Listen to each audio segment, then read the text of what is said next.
Have you ever had an earworm? An earworm is a song, or at least a melody, which is really catchy, and as soon as you've heard it, it kind of burrows its way into your brain like a worm, and you can never forget it. Often, pop songs and advertising jingles are designed to be catchy and to do this. But I spent my teenage years going to Catholic youth weekends where we sang a lot of songs, and one of those songs has become an earworm for me. Because there's a line in this song that goes, "God has not given us a spirit of fear, but of love, power, and a sound mind." And that one line has stuck with me nearly 40 years later. And I'm so glad it has, because it was a really important message for me to learn in my teenage years. It's remained important ever since, and I think it might also be important for us as a parish. It's also the passage which we hear in our second reading at Mass this weekend, where we hear St. Paul encouraging Timothy. Now, St. Paul is encouraging Timothy, who is a young leader in the church. He says, "Timothy, don't forget to fan into flame the gifts you were given when the hands were laid upon you." He says, "For God's gift was not a spirit of timidity, but a spirit of love, power, and self-control." Let me say that line again.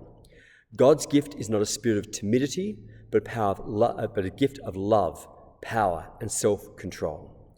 And that word timidity, we can also translate as fear. And the word we translate as self-control, we can also translate as a sound mind. And so let's just unpack that a little bit. Because I think that idea of a sound mind is something we are all seeking after. We as a church had a social justice forum just a few weeks ago in which 30 people came together to just try and articulate what are the issues in our society which we think are important that we as a church can and should do something about.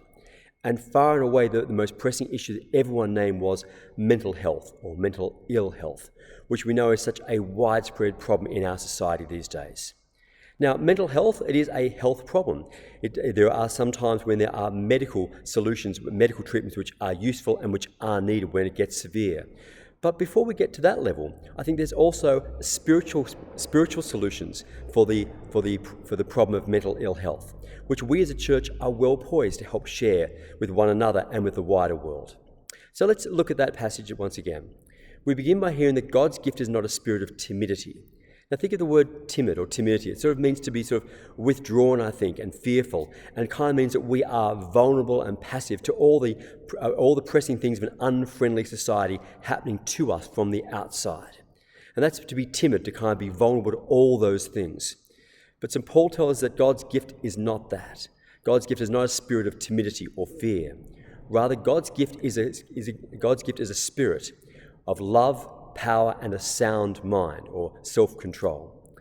And so that's the gift that the Spirit gives us, that when we receive the Holy Spirit, there is a new strength that kind of wells up within us. So rather than us being vulnerable to all the external factors of an uncaring or unfriendly universe, instead we have the strength of God within us to make us strong, active agents of our own lives. It's what we all want. That's what mental health really means, that we're not buffered around by external forces, but we're able to make up our own mind, make decisions, and follow through. It means that we are able to make a decision and not be weighed down by the weight of our feelings or distracted by our flighty, anxious, worried thoughts, but able to follow through on what we want to do. This is translated as self-control or a sound mind. And so that is something that is available to us, but it's not that we have to do it all ourselves.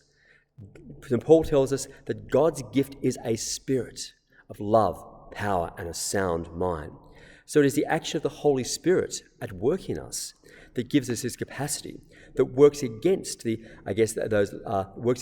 anxiety and the depression and the worry which plagues so many of us. God, the Holy Spirit, wells up within us to give us strength, to give us power, to give us self-control. And when we hear St. Paul in other places list the fruit of the Spirit, he says that when the Spirit is in us, then it manifests in love, joy. Joy is the opposite of depression. Peace, the opposite of anxiety. Love, joy, peace, patience, kindness, goodness, gentleness, and self-control. This is very consistent in St. Paul's teaching, because Paul was a master psychologist before the term was even developed. He knew how human beings worked. He was able to say something. He was able to name things like, "Why do I do the things I do not want to do? The spirit is willing, but the flesh is weak." He knew that we are torn between our best desires, our true goals, but often weighed down by a weak human flesh, by which he also means, I guess, all the makeup of our minds as well. But he said, "But God helps us in this. God's Spirit works with us." And so I invite you, when those sad and depressing feelings start to weigh you down, when those anxious thoughts distract you and kind of lead you away and make you fearful about what to do next, go back and ask the Holy Spirit to come and be strong within you, to give you that sound mind, that self-control, that you are able to, with God's help, to be strong and courageous, to be able to make active choices and to follow them through. And in doing so, you develop strength and virtue and do good works. Now, you might say, well, that's very easy for you, Father Jim. You've received the gift God gave you when hands were laid on you in ordination. That is, yes, very, very true. And that is partly what St. Paul was referring to for Timothy. But remember, we have all received the gift of the Spirit with the laying on of hands in the sacrament of confirmation. In fact, our children received it just last week. But we have all received the gift of the Spirit. And what is now for us to do is to fan those gifts into flame, to actively seek the Spirit to do more in us, to come unleash in us. Because when we let the Spirit come and do the Holy Spirit's work, God's work in us, we become strong, we become loving, we become strong of mind and heart.